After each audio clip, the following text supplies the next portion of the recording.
Assalamualaikum warahmatullahi wabarakatuh. Yang saya hormati selaku Bapak dosen pengampu mata kuliah Sejarah Pendidikan Islam atau SPI, Bapak Nurdi SAG SPD MPD. Sebelumnya perkenalkan, nama saya Muhammad Ibrotajul Mujudaba, semester 5 Prodi PAI. Di sini saya akan membuat video untuk memenuhi tugas UAS mata kuliah SPI, yaitu berupa makalah ataupun PPT yang sudah kami buat untuk dipresentasikan dalam video ini. Dan di sini juga saya akan mempresentasikannya secara individu dengan materi Lembaga Pendidikan Islam di Indonesia. Langsung saja, materi yang pertama yaitu Reformasi Pendidikan Islam di Indonesia. Tahun 1998 merupakan titik awal munculnya reformasi pendidikan di Indonesia. Bersamaan dengan tahun ini pula krisis ekonomi sosial dan politik melanda masyarakat dan bangsa Indonesia. Krisis ini menuntut adanya usaha keras untuk memperbaiki atau untuk mencapai keadaan kehidupan yang lebih baik. Kita mengenalnya dengan istilah reformasi. Emil Salim menekankan arti reformasi untuk perubahan dengan melihat keperluan masa depan. Menurut Din Samsudin, sebagaimana yang dikutip, Tilar menekankan kepada kembali dalam bentuk asal dua. Dalam hal ini dijelaskan bahwa reformasi merupakan suatu usaha pembaruan menyeluruh dari suatu sistem kehidupan dalam aspek-aspek politik, ekonomi, hukum, juga termasuk pendidikan, khususnya pendidikan Islam.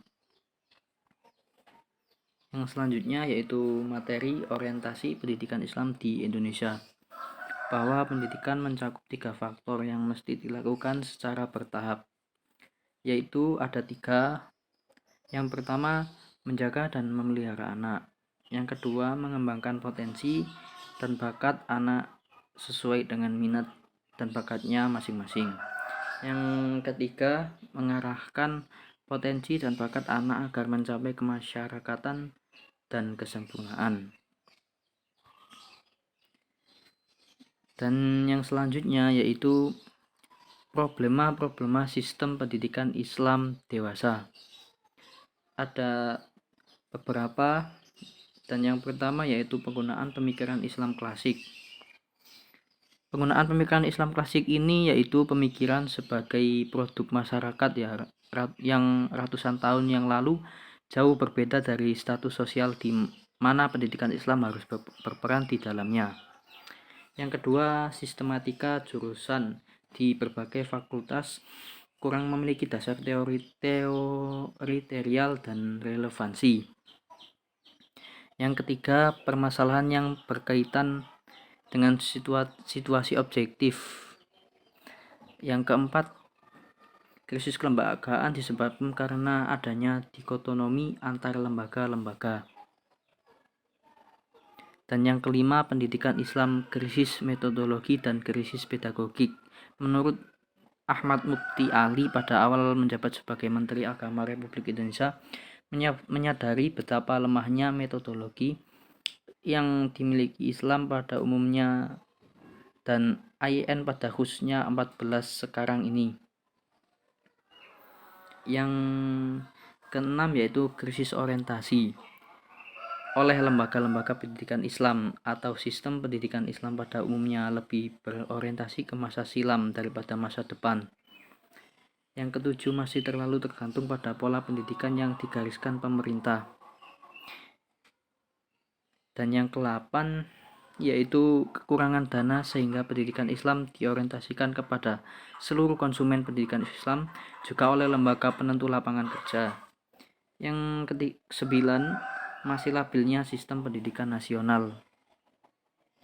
Dan yang ke-10, perkembangan kebudayaan dan perubahan masyarakat yang cepat sehingga dunia pendidikan semakin tidak berdaya berkompetensi dengan laju perubahan masyarakat dan perkembangan kebudayaan.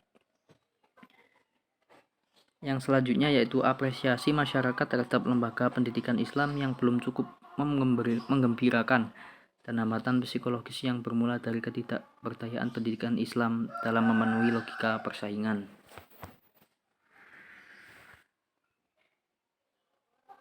Yang terakhir yaitu adanya kecenderungan misalnya persaingan yang tidak sehat antara pimpinan dan kepimpinannya yang tertutup. Nah, yang selanjutnya yaitu beberapa alternatif ke arah reformasi pemikiran dan praktik sistem pendidikan Islam. Ada 7. Yang pertama yaitu penataan kembali sistem pendidikan Islam. Yang kedua, reformulasi. Jadi reformulasi ini yaitu merumuskan kembali ilmu-ilmu Islam. Persoalan ini tidak sederhana, bukan hanya persoalan konseptual tetapi juga persoalan-persoalan yang kadang-kadang syarat dengan ideologis. Yang ketiga, pengembangan sikap. Yang keempat, rekonstruksi kelembagaan. Yang kelima, perumusan kembali makna pendidikan. Dan yang keenam, keharusan dilakukan pendekatan baru dalam proses pendidikan itu sendiri.